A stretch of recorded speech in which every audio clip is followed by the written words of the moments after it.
어느 초등학교 1학년 국어시험 문제의 다음과 같은 문제가 출제가 되었다고 합니다. 어른이 선물을 주면 뭐라고 대답해야 될지 5글자로 쓰세요. 네. 어떤 것이 정답일지는 대략 여러분들이 짐작하시겠죠? 선생님은 감사합니다 혹은 고맙습니다. 이렇게 아이들이 쓰기를 바랐을 것입니다. 대부분의 아이들이 다 그렇게 썼지만 한 아이는 조금은 독특하게 썼습니다.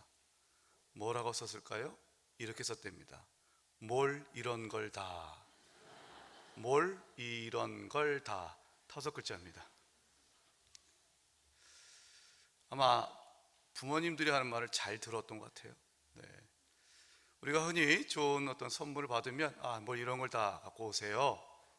보통 관례적으로 예의상 그렇게 얘기를 합니다. 근데 가만히 보면 그 말은 참 나름 그 의미가 있죠.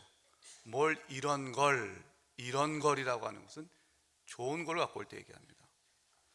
별로 안 좋은 걸 갖고 올 때 그런 얘기 안 하죠. 오히려 무시당한 기분이죠. 근데 괜찮은 선물을 갖고 올 때 뭘 이런 걸 다 나 같은 사람에게 주세요. 이런 의미가 있지 않겠나 생각이 들어요. 좋은 선물을 자격 없는 사람이 받을 때 하는 말, 원래 그 말이 뭘 이런 걸 다, 이것의 원래 의미가 아닐까. 비록 우리가 그냥 관습적으로 쓰고 있지만 말입니다. 근데 가만히 생각해 보면 하나님께서 우리에게 주시는 것은 다 선물입니다.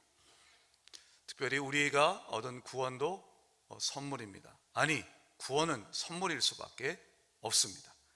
에베소서 2장 8절 보면 바울이 이렇게 얘기를 했습니다. 너희는 그 은혜에 의하여 믿음으로 말미암아 구원을 받았으니 이것은 너희에게서 난 것이 아니요 하나님의 선물이라. 구원은 하나님의 선물인 줄 믿습니다. 선물이기 때문에 그것은 공짜입니다. 공짜란 얘기는, 선물이라고 하는 이야기는 우리가 그걸 받을 만한 자격이 있다거나 아니면 어떤 테스트를 통과했다거나 어떤 기준에 부합한다거나 라고 하는 것을 관계없이 일방적으로 주는 호의라고 하는 뜻입니다. 선물입니다. 근데 여러분, 하나님이 우리에게 주신 최고의 선물 예수 그리스도는 최고의 선물이지만, 그러나 그것이 우리에게 은혜로 주어졌지만 값을 매길 수 없을 만큼 참으로 무한한 가치의 선물인 줄 믿습니다. 그래서 영어로 하면 price, 가격, LES 붙여서 priceless, 값을 매길 수 없다는 거예요. 구원은 하나님의 선물이지만 그러나 값을 매길 수 없을 만큼 너무나도 고귀한 선물입니다. 너무나도 이 세상 그 무엇과도 바꿀 수 없는 참으로 고귀하고 고귀한 값비싼 선물입니다.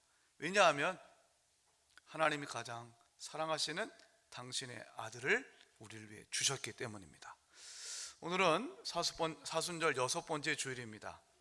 이날을 또한 우리는 종료주일이라고도 합니다.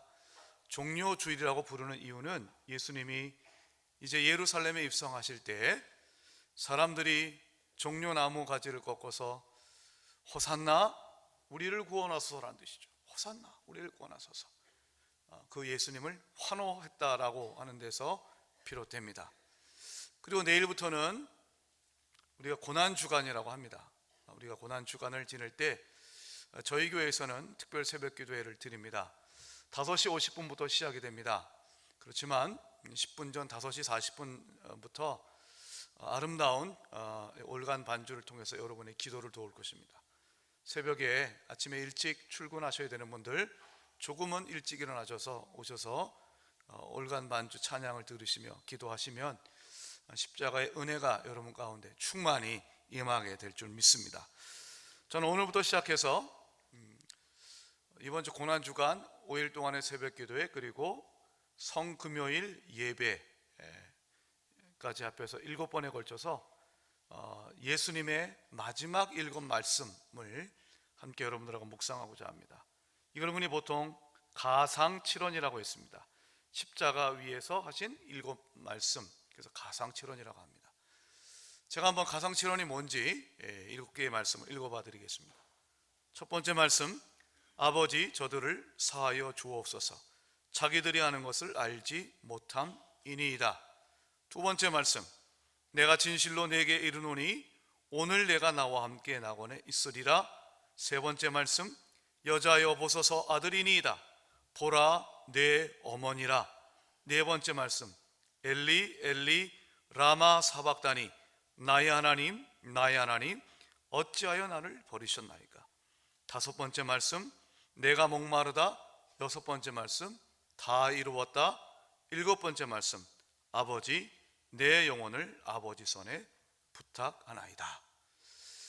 네 개의 복음서에 흩어져 있는 예수님이 십자가 위에서 하셨던 말씀을 다 모아보니 7개라더라는 것입니다. 그래서 오늘부터 한 말씀 한 말씀 묵상하겠습니다. 기독교 역사에서 고난주간에 묵상해야 될 최고의 말씀은 역시 십자가의 마지막 7 말씀이었습니다. 오늘은 그 첫 번째 말씀입니다. 먼저 우리는 예수님의 이 7 말씀이 십자가 위에서 하셨던 말씀이다 라는 사실에 좀 주목하실 필요가 있습니다. 가상치로는 예수님이 많은 사람들 앞에서 공개 강좌를 하셨던 강의가 아니었습니다. 또 예수님의 가상치로는 가족들이 둘러보는 가운데에 평안한 임종을 맞이하면서 하셨던 유언도 아니었습니다. 예수님의 7 말씀, 마지막 7 말씀은 십자가 위에서 하셨던 말씀입니다. 그걸 잘 기억하셔야 됩니다. 왜 그런가 하면 십자가 어떤 장소인가라고 하는 걸 기억하셔야 됩니다. 십자가는 어떤 곳입니까, 여러분? 고난의 장소입니다. 그냥 고난도 아닙니다. 감히 우리는 버텨낼 수 없는, 상상하기조차 싫은 끔찍한 고통의 자리이죠. 예수님이 십자가에 못 박히실 때까지 이전의 상황을 간단하게 이야기를 하자면 예수님이 얼마나 많은 고통을 받으셨는지 여러분은 조금은 짐작하실 수 있을 것입니다. 예수님은 먼저 채찍질을 당하셨습니다. 십수년 전에 아주 귀한 영화가 우리나라에서 상영된 적이 있었습니다. The Passion of the Christ라고 하는 멜 깁슨이라는 영화배우가 감독을 했던 영화였습니다. 예수님의 겟세마네에서의 기도로 시작되어서 돌아가시고 잠깐 이제 부활의 장면이 마지막에 나오긴 합니다만 고난에 집중하는 그런 영화였습니다. 영화 보셨습니까? 그때 여러분 로마 군병들로부터 예수님이 채찍질 당하시는 걸 보셨습니까? 처음에는 예수님은 긴 막대기 같은 얇은 막대기를 가지고 등을 맞습니다. 견뎌내십니다. 그러자 한 단계 더 높입니다. 그 막대기에 여러 가지 긴 가닥이 있는데 가닥의 끝에는 쇠붙이나 아니면 뾰족한 동물의 뼈를 매답니다. 그리고 그 채찍을 가지고 사람의 맨살을 때리면 살점이 떼어져 나갑니다. 그 영화를 보시면 예수님의 얼굴이 그야말로 채찍질에 몸이 패입니다. 찢겨집니다. 만신창이가 됩니다. 설교를 돕기 위해서 그 사진을 좀 보여드릴까 했었는데 갑작스럽게 여러분이 보시면 너무 좀 놀라실 분도 계시고 혹시나 또 아이를 갖고 계신 분이 계시면 또 마음에 또 충격이 있을까봐 보여드리진 않았습니다. 그렇지만 나중에 혹시 시간 되시면 제 방에는 정식 그 화보집도 있습니다. 그 영화를 사진으로 만든 화보집도 있습니다. 그거 보는 것 자체가 큰 묵상이 됩니다. 여러분, 그 이후에 예수님께서는 그 찢겨진 몸, 만신창이 된 몸으로 십자가를 지고 가셨습니다. 왜냐하면 그 당시 십자가형을 받는 죄수는 자신이 못 박힐 그 십자가를 직접 자신이 지고 가야만 했어요. 자, 근데 골고다 언덕에까지 가야 되는데 그 골고다 언덕에 이르는 그 언덕길을 보통 위아 돌로로사라고 얘기합니다. 약 800m 가량 됩니다. 800m. 자, 만신창이가 된 예수님이 그 몸을 이끌고 무거운 십자가를 지고 가는 것 자체가 애당초 불가능했습니다. 그래서 길에서 쓰러지시자 결국 구레네 시몬이 그 십자가를 지고 골고다 언덕길에 올라갑니다. 그리고 예수님은 손과 발에 못을 벗기시고 머리에는 가시멸관을 쓰시고 십자가에 달리십니다. 그때가 오전 9시경입니다. 그리고 오후 3시쯤에 돌아가실 때까지 6시간을 십자가에 달려 고통을 당하셔야만 했습니다. 그리고 마지막 순간에는 그 옆구리에 창을 찔리기조차 하셨습니다. 자, 이런 상황에서 바로 이 십자가에서, 십자가로 하면 바로 이 모든 채찍질부터 시작된 그 수많은 고통을 얘기합니다. 어디 고통뿐입니까? 조롱과 수치가 있습니다. 십자가에 달리신 그 예수님을 사람들은 조롱하지 않았습니까? 너는 다른 사람을 구원하여도 너 자신은 구원하지 못하는구나 라고 조롱하였습니다. 또 내가 만약 하나님의 아들이라면, 그리스도라면 지금 내려와서 우리로 그것을 보고 믿게 하라고 유대 종교 지도자들은 예수님을 조롱했습니다. 그것이 바로 십자가입니다. 고통, 수치, 조롱, 이것이 바로 십자가예요. 바로 그런 상황 가운데서 우리는 뭘 말할 수 있을까요? 아니, 말할 기운조차나 있을까요? 오늘 우리가 읽은 누가복음 23장 34절 이하를 조금만 더 지나치면 39절에 가면 양편에 예수님께서 돌아가셨을 때 양쪽에 또한 두 명의 강도가, 한편에 오른쪽 그리고 왼편에 강도가 매달리죠. 근데 여러분, 그 가운데 한 사람이 뭐라고 한지 아십니까? 비방하여 이르렀다 그랬습니다. 비방하여 이르렀다. 끝까지 그는, 그의 입에서 나오는 것은 누군가를 욕하는 것뿐이 없었습니다. 자신의 인생을 저주하는 것밖에 없었습니다. 자기의 잘못을 돌이켜보지 않고 그는 처음부터 끝까지 죽는 그 순간까지 그 입에서 나오는 것은 저주, 불평, 원망이었습니다. 그게 바로 십자가예요. 그게 십자가형이에요.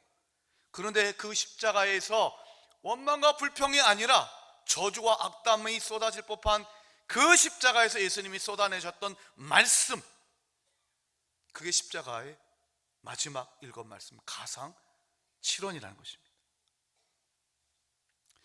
고통 가운데서 우리는 어떤 얘기를 할 수 있을까요? 모든 것을 잃었을 때, 또 누군가 날 조롱했을 때 우리는 과연 어떤 말을 하고 있을까요? 우리가 그런 것을 생각하면서 가상 7원, 예수님의 마지막 말씀이 십자가에 위에서 이루어졌다고 하는 이 사실을 염두에 두며 한 말씀 한 말씀을 묵상해 봅시다.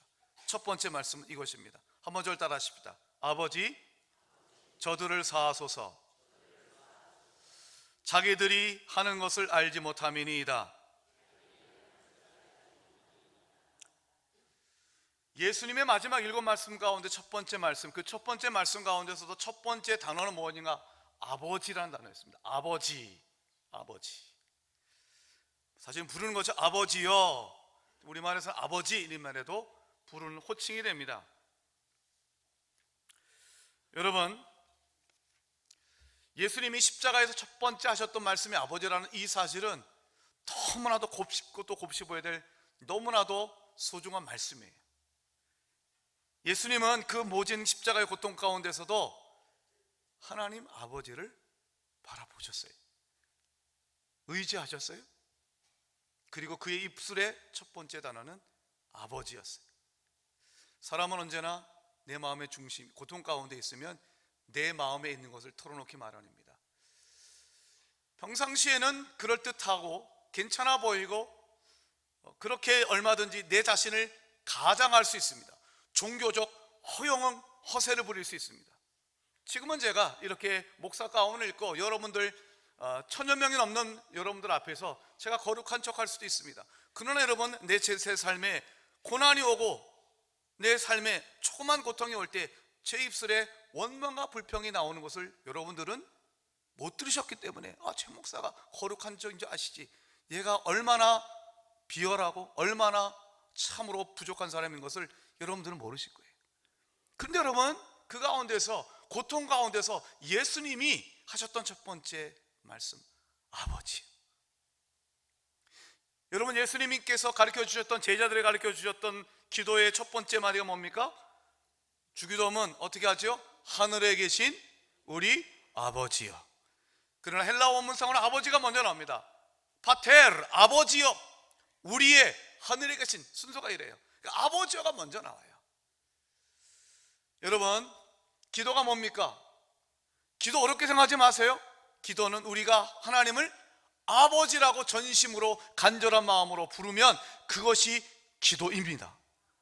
기도란 여러분, 죄인인 우리가 예수 믿어서 하나님의 자녀가 되어서 하나님을, 그 거룩하신 하나님을, 의로우신 하나님을, 감히 우리가 머리들어 볼 수도 없는 그 하나님을 아버지라고 부를 수 있는 것, 그게 여러분 우리가 구원받은 것이고, 그게 구원받은 자가 드릴 수 있는 특권, 기도예요. 오늘 이 시간 여러분들 삶에 어떤 고난이 있어도 하나님을 향하여서 십자가에서 예수님이 아버지를 먼저 부르셨던 것처럼 여러분 외마디 그 한마디도 좋습니다. 아버지요, 아버지, 아버지. 그 아버지만을 부르신다면 하나님이 여러분과 함께 하심을 분명히 체험하시고, 하나님은 여러분을 반드시 함께 하여져서 승리를 주실 줄 믿습니다. 그뿐이 아닙니다. 예수님은 나사로를 살리실 때, 죽은 지 나흘이 되었던 나사로를 살리실 때도 이렇게 기도하셨습니다. 예수께서 눈을 들어 우러러보시고 이르시되 아버지여, 내 말을 들으신 것을 감사하나이다. 죽은 지 4일 됐다는 얘기는 뭘까요? 절망입니다. 완전한 죽음입니다. 그 완전한 죽음을 향하여서 예수님이 나사로를 향하여서 나사로야 일어나라고 말하기 전에 먼저 우리 주님은 하늘을 바라보셨습니다. 여러분, 내 눈앞에 시체가 안치된 그 동굴처럼 우리의 삶에 절망이 찾아오고 어둠이 찾아오고 완전한 죽음이 있어도, 여러분, 그러나 우리의 눈을 들어 하늘을 우러러 아버지를 부른다면 거기에 소망이 있게 되는 줄 믿습니다. 겟세마네에서 여러분 예수님께서 하셨던 첫 번째 기도가 무엇입니까?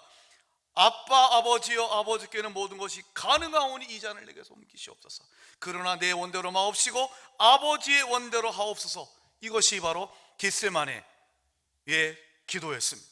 겟세마네는 예수님조차도 죽을 지경이라고 했습니다. 고민과 아픔과 고뇌의 현장이 바로 겟세마네였습니다. 그 현장에서 예수님은 아빠, 아버지라 부르셨습니다.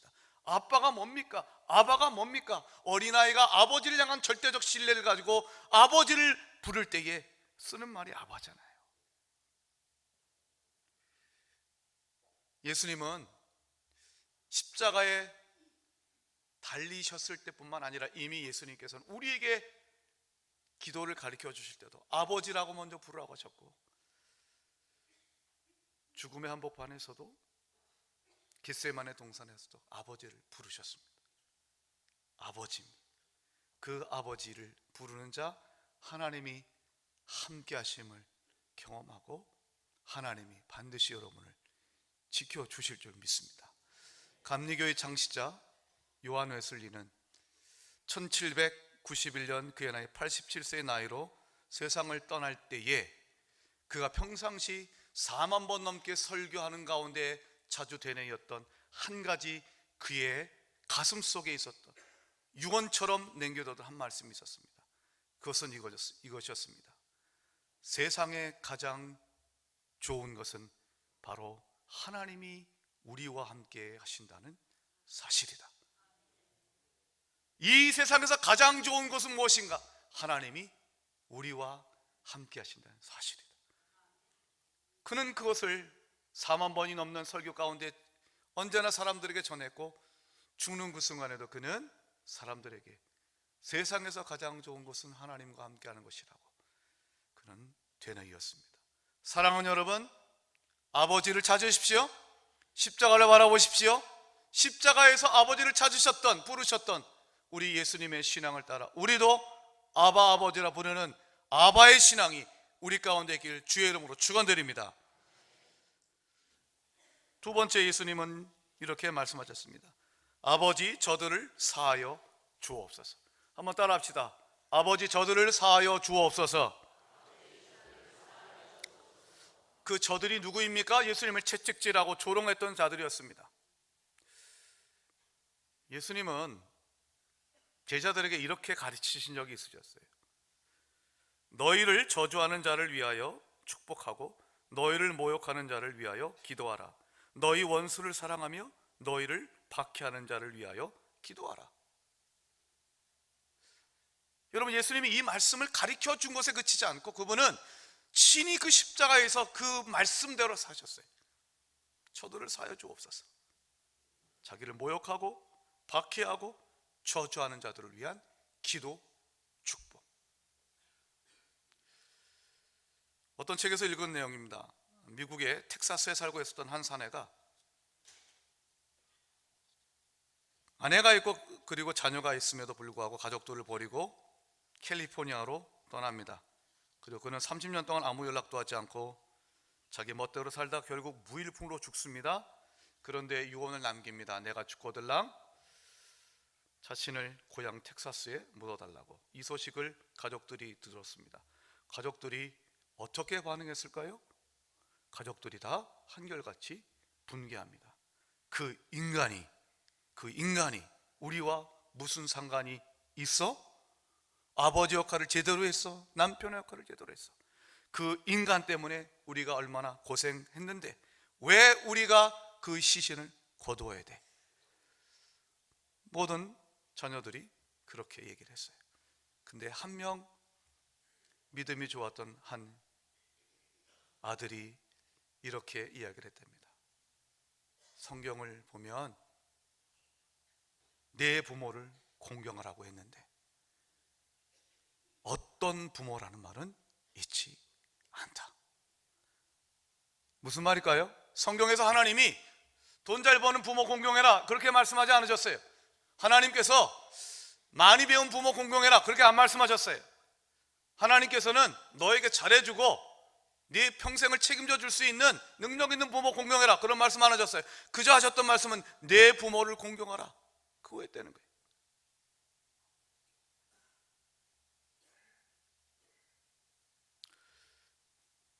오늘 저는 이번 고등한 주간 한 주간에 우리에게 가장 상처 주기 쉬웠던 그 사람, 가족의 경우가 많이 있죠. 여러분이 이 고난 주간 가운데에 좀처럼 용서하기 어려웠던 그 한 사람을 한번 주님 앞에 이렇게 기도했으면 좋겠습니다. 주님, 제가 주님 따라 그 사람을 위해서 기도하고 축복하는 용기를 주십시오. 이번 한 주간만이라도 그 한순간만이라도 십자가를 바라보며 그렇게 한번 기도해 봅시다. 이와 같은 예수님을 가장 잘 본받은 사람은 바로 스데반이었습니다. 아시는 대로 스데반은 자기에게 돌을 던지는 사람을 향해서 이렇게 얘기했습니다. 주여 이 죄를 그들에게 돌리지 마옵소서. 여러분, 스데반은 보통 믿음이 충만하고 성령이 충만한 사람이라고 이야기를 합니다. 성령 충만한 게 뭡니까? 우리는 성령 충만한 것을 방언을 하고 또 신유의 은사가 있는 사람들을 보통 성령 충만하다고 일컫습니다. 그런데 성경은 성령 충만했던 스데반의 모습을 이렇게 얘기합니다. 죽을 때 죽는 순간까지도 예수님을 닮았던 사람, 그 사람이 성령 충만했다라고 얘기합니다. 그리고 그 성령 충만이야말로 십자가에서 저들을 사하여 주옵소서라고 말씀하셨던, 용서의 본을 보여주셨던 그 주님을 따라할 수 있는 힘을 주는 원동력, 그게 바로 거룩한 영 성령이십니다. 고난주간에 사랑하는 성도 여러분 한 분 한 분에게 성령이 여러분의 마음을 움직여 주시고 어루만져 주셔서 그 한 사람을 위해서 기도하고 축복할 수 있는 귀한 은혜가 여러분 가운데 넘치길 주의 이름으로 축원합니다. 또 예수님이 저들을 사하여 주옵소서라고 기도하셨던 것은 바로 우리 예수님이 지금 이 순간에도 우리를 위해서 기도하고 계신 분이라는 것을 보여줍니다. 요한일서 2장 1절을 보면 이런 말씀이 있죠. 우리 자막을 한번 보겠습니다. 함께 읽어볼까요? 시작. 너희로 죄를 범하지 않게 하려 함이라. 만일 누가 죄를 범하여도 아버지 앞에서 우리에게 대언자가 있으니 곧 의로우신 예수 그리스도라. 만일 누가 죄를 범하여도, 누구든지 내가 죄를 범하고 당신이 죄를 범하고 우리가 죄를 범하여도, 누가 죄를 범하여도 우리에게는 하나님 아버지 앞에 대언자가 있다고 말씀하셨어요. 이 대언자라는 게 뭘까요? 이 대언자는 바로 우리의 죄악의 연약함을 긍휼히 여겨 주시어서 우리 하나님 앞에 바로 십자가 상에서 아버지 저들을 사하여 주옵소서 말씀하셨던 그 예수님이 지금도 우리를 위해서 그렇게 기도하고 계신다는 것입니다. 아멘이십니까? 여러분, 예수님은 자신을 십자가에 매단 그들을 위해서 기도했을 뿐만 아니라 또한 제자들을 위해서도 기도했습니다. 그 제자들이 누구입니까? 예수님을 배반한 제자들이었습니다. 특별히 예수님은 베드로를 위해서 기도하셨다고 그랬습니다. 3번씩 예수님을 부인했던 베드로, 예수님은 그를 위해서 기도하겠다라고 약속하셨고 기도하셨습니다. 누가복음 22장 32절 보면 내가 너를 위하여 내 믿음이 떨어지지 않기를 기도하였다고 했습니다. 뭐라고 기도하셨습니까? 내가 너를 위하여. 너가 누굽니까? 나를 3번씩 부인하는 베드로입니다. 그를 위해서 믿음이 떨어지지 않기를 기도했다고 했습니다. 오늘 이 시간 우리 예수님은 우리의 믿음이 떨어지지 않기를 기도하고 계십니다. 베드로라는 이 이름은 반석이라는 뜻입니다. 여러분 그거 아세요? 예수님께서 씨 뿌리는 자의 비유를 보면 4가지 땅이 나와요. 길가, 돌밭, 가시떨기, 그리고 옥토가 나옵니다. 좋은 밭이 나옵니다. 돌밭에 떨어진 씨는 어떻게 됩니까? 처음에는 말씀을 기쁨으로 받아들입니다. 근데 고난이 오면, 환난이 오면, 박해가 오면 그 돌밭에 떨어졌던 씨는 금방 말라버립니다. 이것은 무엇일까요? 우리가 고난 앞에서 쉽게 예수님을 부인하고 쉽게 예수님의 말씀을 저버리는 연약한 믿음의 사람을 얘기하는 것입니다. 그런데 그 돌밭이 반석이 됩니다. 그게 바로 베드로였습니다. 어떻게 가능했을까요? 우리의 믿음이 떨어지지 않도록 우리가 범죄함에도 불구하고 3번씩 부인했던 베드로를 위해서 기도하셨던 예수님의 기도가 바로 돌밭을 반석으로 만든 줄 믿습니다. 그래서 그 베드로가 나중에 어떻게 합니까? 주를 위해서 목숨을 내놓습니다. 순교합니다. 그는 전해져 오는 전설에 따르면 나는 예수님처럼 바로 십자가에 매달릴 수 없다라고 해서 감히 그럴 자격조차 없다라고 해서 거꾸로 십자가에 매달려서 순교합니다. 돌밭을 반석으로 만들게 한 힘, 그것은 지금 이 순간에도 우리의 연약함에 긍휼히 여기시고 우리를 위해서 대언자가 되어주시는 예수 그리스도, 그 주님이 계시기 때문입니다. 그 예수님을 여러분 이번 고난주간에도 깊이 묵상하시고 바라보심으로 주님이 날 위해서 기도하심을 꼭 느끼시길 주의 이름으로 축원합니다. 마지막 예수님이 이렇게 말씀하셨습니다. 한번 절단 한번 아시죠? 자기들이 하는 것을 알지 못함이니이다. 살면서 혹시 이런 얘기 들어보셨어요? 살면서 혹시 이런 얘기 해본 적 있으세요? 누군가가 나에게 잘못을 했을 때, 내가 누군가에게 잘못했을 때 혹시 이런 말을 듣거나 혹은 해본 적 있으십니까? 바로 이 말입니다. 괜찮아, 다 모르고 그랬는걸 뭐. 괜찮아, 다 모르고 그랬는거 뭐. 예수님의 말씀은 바로 그것입니다. 자기들이 하는 것을 알지 못함이니이다. 사도행전을 보면요, 베드로가 자기에게 모여든 사람에게 말씀을 선포하는데 그렇게 얘기를 해요. 당신들이 예수를 죽였다고, 당신들이 예수를 십자가에 못 박았다고 얘기합니다. 근데 그 다음에 하시는 말씀이 아주 기가 막혀요. 형제들아, 그런데 너희가 알지 못하여서 그리하였으며 너희 관원들도 그리한 줄 아노라. 무슨 말일까요? 영적 무지가, 영적으로 무지하여서 너희가 그랬다라고 하는 거예요. 그러니까 십자가에서 예수님께서 자기들이 하는 것을 알지 못함이니이다. 이 주님의 말씀, 이 주님의 말씀이 성령 받은 베드로에게 임하는 거예요. 성령 받으면 어떻게 되는가? 성령 받으니까 십자가의 그 예수의 말씀이 나에게 들려오고 그 말씀대로 살아가고 그 말씀을 가르치고 그 말씀을 선포하는 자가 됩니다. 뭘까요? 너희가 모르고 그런 거야. 영적 무지에 대한 우리 주님이 불쌍히 여기심, 그 마음을 품게 되더라는 것이죠. 제가 젊은 시절에 1980년대 유행했던 CCM 복음성이 있습니다. 그 가사가 이래요. 우리의 어두운 눈이 그를 미워했고 우리의 캄캄한 마음이 그를 몰랐으며 우리의 무지한 채찍질로 그를 내리쳤고. 이 찬양 여러분 들어보셨습니까? 내용이 뭘까요? 우리의 어두운 눈, 우리의 캄캄한 마음, 우리의 무지한 짓들. 이 가사는 바로 우리의 영적 무지가 주님 앞에 배반과 주님 앞에 죄를 지었음을 얘기를 하고 있습니다. 그래서 이 주님이 말씀하세요. 그렇게 우리가 끊임없이 주님을 배반하여도 주님이 말씀하세요. 그 넓으신 자비하심과 자비로우시고 은혜로우시고 노하기를 더디하시는 주님이 오늘 이 시간 여러분에게, 저와 여러분에게 이렇게 말씀하세요. 괜찮아, 다 모르고 그런 거야. 십자가 밑에 서기만 하려. 그렇게 말씀하세요. 십자가 뭡니까? 그렇게 우리에게 괜찮아, 내 품으로 오렴, 내가 너를 받아줄 것이고 그리고 너와 함께 할 것이라고 말씀하시는 주님의 용서의 선언인 줄 믿습니다.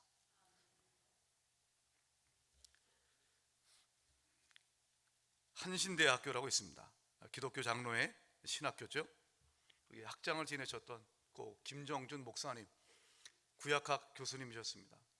20대에, 제가 20대 때 그분이 쓰셨던 아모스 예언자에 관한 글을 읽고 은혜를 받았던 적이 기억이 납니다. 1914년생이신 김정준 목사님께서는 그의 나이 23살이 되던 1937년 폐결핵 4기 진단을 받습니다. 그 당시 폐결핵 4기면 사실상 사망 선고와 다를 바가 없습니다. 그는 마산 결핵 요양소에서 요양을 하며 지내고 있을 때 죽음 앞에서 더 이상 어찌할 수 없는 자신의 모습을 바라봅니다. 그러나 그에게 임한 하나님의 음성을 듣게 됩니다.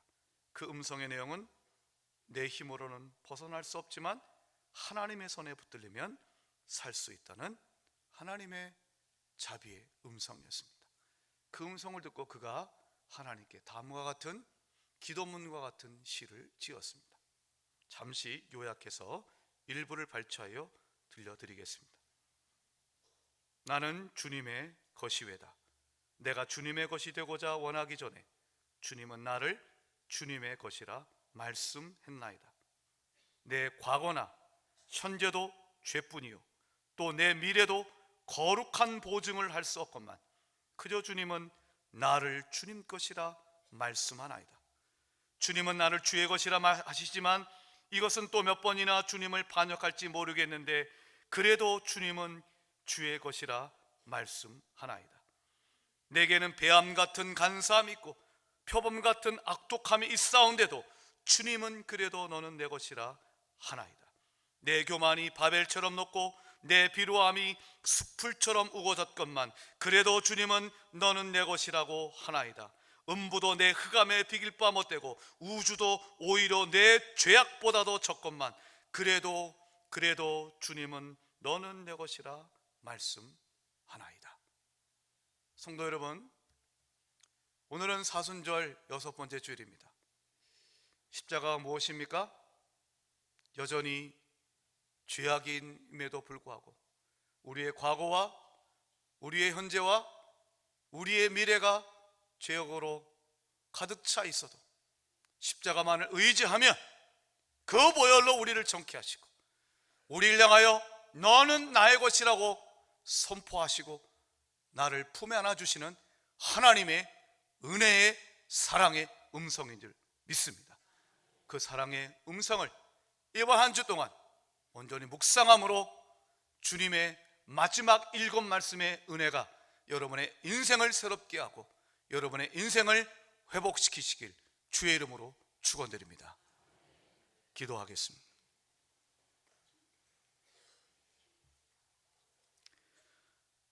아버지, 저들을 사하여 주옵소서. 자기들이 하는 것을 알지 못함이니이다. 그 모진 십자가 위에서 하셨던 첫 번째 이 말씀, 사랑하는 주님, 우리도 이 첫 번째 주의 말씀대로 살아갈 수 있도록 오직 십자가, 오직 주 달려 죽으신 십자가만을 바라보며 주 닮는 삶을 살게 하여 주시옵소서. 그 첫 번째 말씀의 은혜와 그 첫 번째 말씀의 놀랍고 크신 은총이 우리를 치유하고 회복시키시고, 오직 어떠한 고난과 아픔 가운데서도 하나님을 아바 아버지라 부르며 우리를 힘들게 하는 자, 우리를 저주하는 자까지도 용서하는 참으로 귀한 마음을 허락하여 주시옵시고, 우리의 영적 무지에도 불구하고 우리를 긍휼히 여기사 다 괜찮다 모르고 그랬는 걸 말씀하시는 한량없는 주님의 음성을 듣게 하여 주시옵소서. 예수 그리스도의 이름으로 기도드리옵나이다. 아멘.